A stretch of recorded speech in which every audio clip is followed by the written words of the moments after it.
Yes, on for my behalf and the viewers, I want you to clarify something or provide some information. Sure.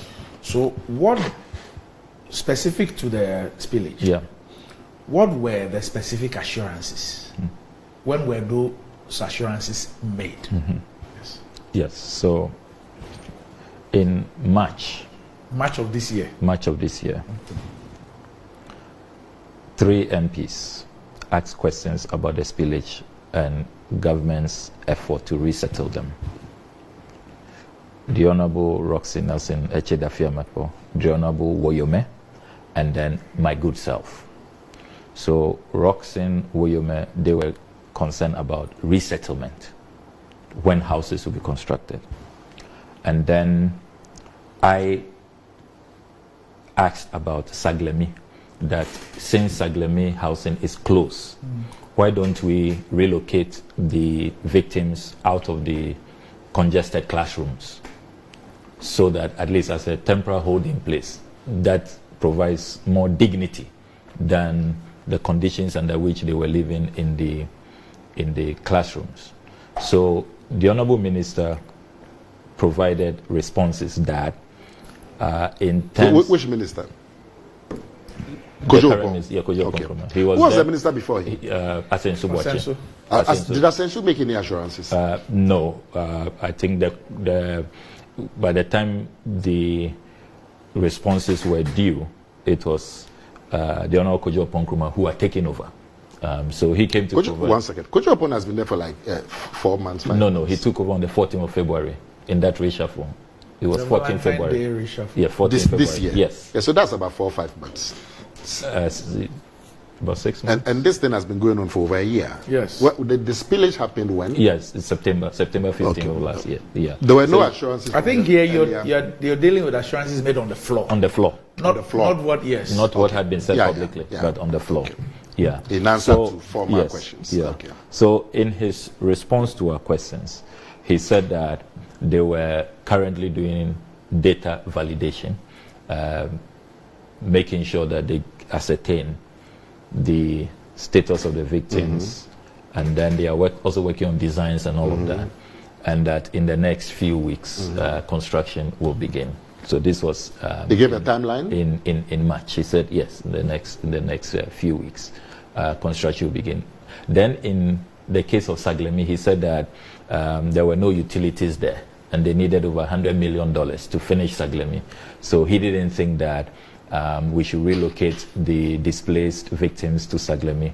In my follow-up question, I said that, look, in these schools where these people are being kept, there are really no utilities there. There are no washrooms, there are no kitchens. So it's virtually the same thing. Saglemi will be better. Yeah, Saglemi will be better. But he took a different view and said that they have different plans for Saglemi and that they will expedite work on their resettlement. Yeah. So after after 5 months after that assurance, with no resettlement having taken place, the assurances committee resolved that we should invite him to explain why those assurances have not materialized on the ground. The people have not been housed by government. But you didn't commit him to a timeline.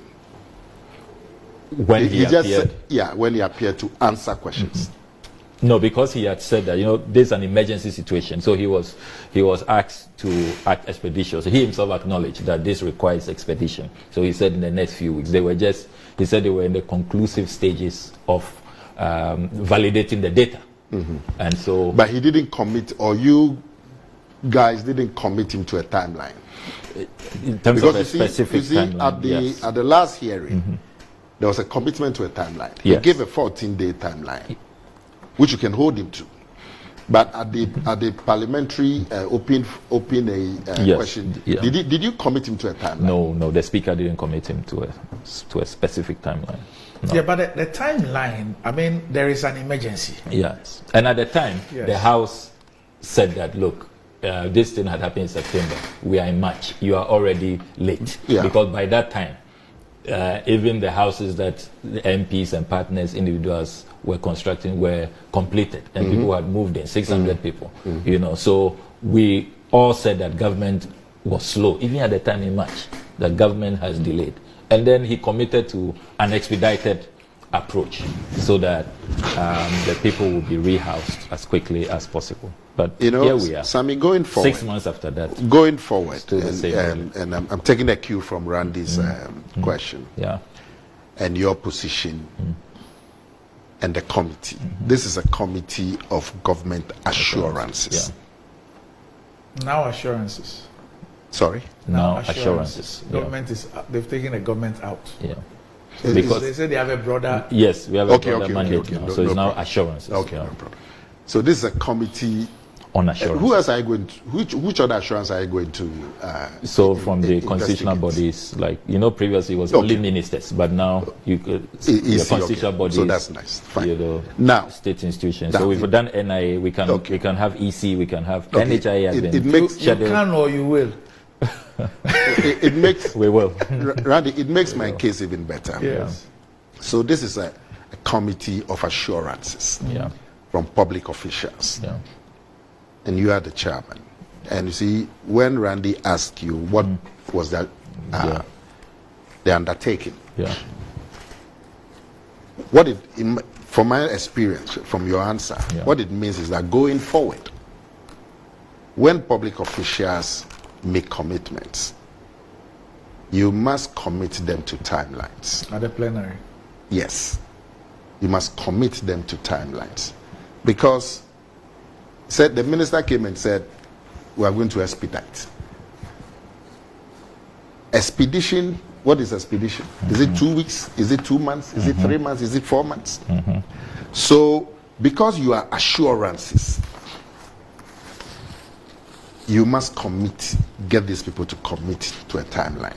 No, they are getting them to commit at assurances. Assurances, we are doing that. Assurances are made at the plenary. This is what I'm saying, at the plenary. Yes. So when the minister came to answer questions about the resettlement and Saglemi and all of that, going forward, I'm not saying we're wrong, but we're all trying to improve the system. Sure. Because if you're going to hold people to assurance, there has to be a timeline. They say, look, you came here and said that by the end of February, you are going to do A, B, C, D. This is March. So why? So going forward, and to make your work more a bit easier, you have to be looking at that when public officials come and make assurances. Let's try to commit them to time, so you can better enforce. Nana, please, on at least on my behalf, can you plead with government that what is happening is terrible?